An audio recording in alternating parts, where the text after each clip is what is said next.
وَلِلَّهِ عَلَى النَّاسِ حِجُّ الْبَيْتِ مَنِ اسْتَطَاعَ إِلَيْهِ سَبِيلًا، اور اللہ کا حق ہے اپنے بندوں پر کہ وہ حج کریں اس کے اس گھر کا جو کوئی بھی استطاعت رکھتا ہو سفر کی۔ اگر زاد راہ ہے، خرچہ ہے، جانے آنے کے اخراجات مہیا ہیں، اور یہ کہ آپ پیچھے جن کو چھوڑ کر جا رہے ہیں ان کے لیے بھی اتنے وقت کا جو ہے وہ انتظام ہے کھانے پینے کا، گزارے کا، نان نفقے کا، تو آپ پر حج فرض ہو گئے۔ اب اگر اس فرضیت کے بعد کوئی شخص تاخیر کرتا ہے تو وہ بڑے گناہ کے اندر مبتلا ہے۔ جیسے ہی فرضیت ہو جائے، پہلا کام جو ہے، پہلا قرض جو ہے، یوں سمجھیے یہ اللہ کا قرض ہے بندوں پر۔ یہ لام جو آتا ہے، لام اور اعلیٰ، لام کسی کے حق کے لیے، اعلیٰ کسی کے اوپر حق ہونا۔ وَلِلَّهِ عَلَى النَّاسِ حِجُّ الْبَيْتِ مَنِ اسْتَطَاعَ إِلَيْهِ سَبِيلًا، یہ تو اللہ کا حق ہے لوگوں پر، لوگوں کے ذمے، یہ قرض ہے اللہ کا کہ اس کے گھر کا حج کریں، جائیں، طواف کریں، اور جو بھی اس کے مناسک ہیں ادا کریں، اور وہیں پر قربانی کا بھی ہے۔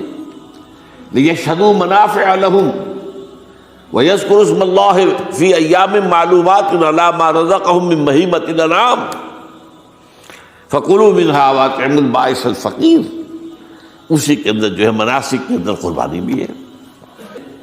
افریقہ میں آپ کو معلوم ہے، شمالی افریقہ میں زیادہ تر لوگ جو ہیں جیسے کہ ہندوستان پاکستان میں ویسے ہیں، لیکن آپ جنوب میں چلتے جائیے تو رنگ گہرا ہوتا چلا جائے گا، انتہائی سیاہ رنگ وہ بھی ہے، سب آ رہے ہیں، شکلیں جدا ہیں، زبانیں جدا ہیں، لیکن سب کے سب جو ہے ایک ہی نغمہ ان کی زبان پر ہے ایک ہی نغمہ، کہیں واضح کہیں مبہم، وہ ایک ہی مذہب، لبیک اللہم لبیک لبیک لا شریک لک لبیک ان الحمد والنعمت لک والملک لا شریک لک۔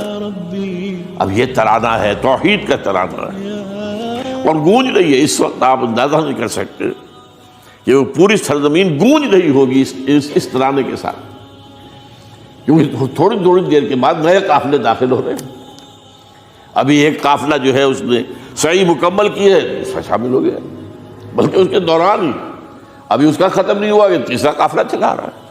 وہ تو یہاں تو ظاہر بات ہے کہ میں نے چونکہ ایک نقشہ اپنی نگاہوں سے دیکھا ہے، مدینہ منورہ سے اور مکہ مکرمہ جاتے ہوئے رات کے وقت، کہ کہیں جو ہے وہ روشنیوں کی وہ قطار ٹوٹتی ہی نہیں تھی، مسلسل معلوم ہوتا ہے کہ سڑک کے اوپر گاڑی ہے، مسلسل، کہیں اس کے اندر وقفہ ہی نہیں۔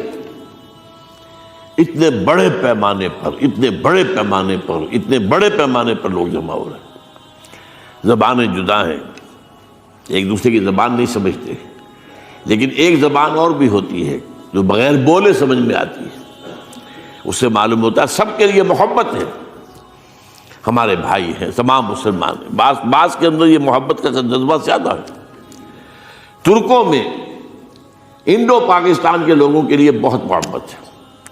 اب وہ بات جو نہیں کر سکتے، سمجھا نہیں سکتے، لیکن ان کی آنکھوں سے، ان کے انداز سے وہ محبت ٹپکی پڑتی۔ تو عالمگیریت جو ہے اسلام کی، ہمگیریت، عالمگیریت، آفاقیت، اس کا جو مظہر نظر آتا وہاں تھا۔ پھر یہ کہ ہمارے ہاں کی جتنے بھی فرقہ بندیاں ہیں وہ وہاں ختم ہو جاتی ہیں۔ وہاں اہل حدیث ہیں، حنفی ہیں، مالکی ہیں، شافعی ہیں، حنبلی ہیں، یہ کام بھی کیا ہے آ کر انہوں نے آل سعود نہیں، ورنہ اس سے پہلے جو ہے وہ 4 مصلے علیحدہ تھے، وہاں پر 4 جماعتیں علیحدہ ہوتی تھی۔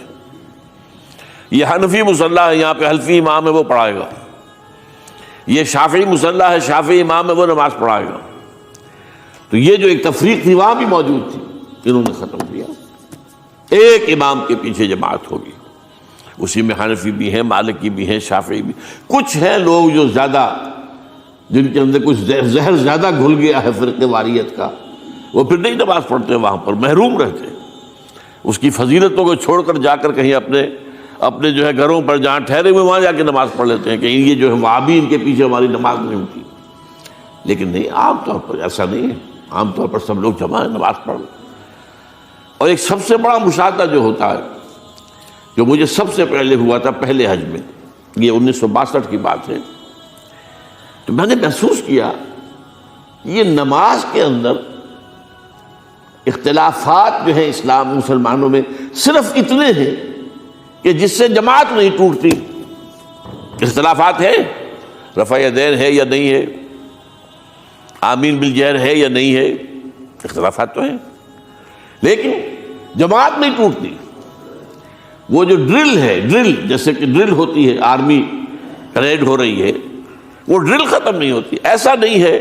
میں نے جب سوچا اگر کسی مسلک کے نزدیک رکوع بھی دو ہوتے جیسے سجدے دو ہیں، تو وہ لوگ تو ایک رکوع کے بعد دوسرا رکوع کرتے اور باقی لوگ سجدے میں چلے گئے ہوتے، جماعت ٹوٹ جاتی.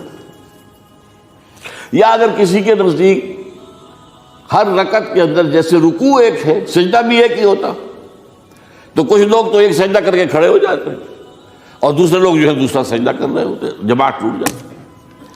تو یہ میں سمجھتا ہوں کہ یہ کس کی حکمت ہے، کس نے یہ طے کیا کہ ٹھیک ہے آپ میں رنگا رنگی بھی ہو، اے ذوق اس چمن کو ہے زیب اختلاف سے، اختلاف بھی ہے، رفع یدین بھی ہو رہا ہے، آمین بالجہر بھی ہو رہا ہے، نہیں بھی ہو رہا ہے، سب کچھ ہے، لیکن وہ اجتماعیت نہیں ٹوٹ رہی.